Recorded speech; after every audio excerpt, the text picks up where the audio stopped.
in your mind, what does fiscal responsibility look like moving forward? I mean, we have incredibly low interest rates, so the Fed's been able to do quite a lot with not as much cost as most would have expected, but that might change in the future. So how does this conversation of investing in our economy, but also maintaining some semblance of fiscal responsibility, what's that look like from your perspective?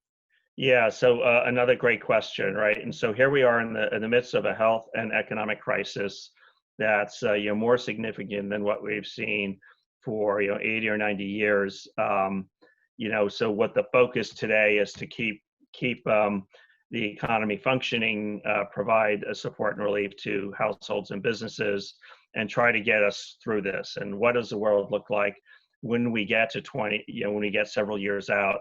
Um, just for what we've done to date, we've increased the federal government debt significantly. It's gone up from the debt held by the public was in around 80% before the crisis. Now it's at around 100%, a little over 100%.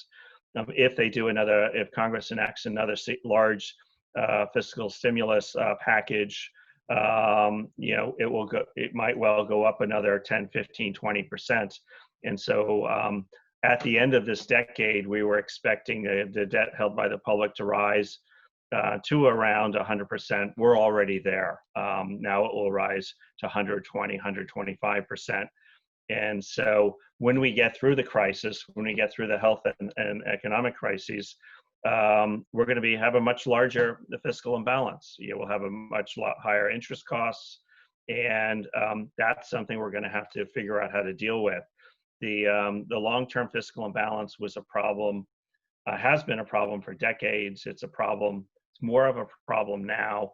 This crisis has amplified and accelerated that problem, and the set of solutions to that problem have always kind of been at a high level the same sort of thing: a reduction in spending, increases in revenues, bending the cost curve with respect to entitlements. One of the significant contributors to the long-term fiscal imbalance is the rise in per capita healthcare costs. That problem still exists.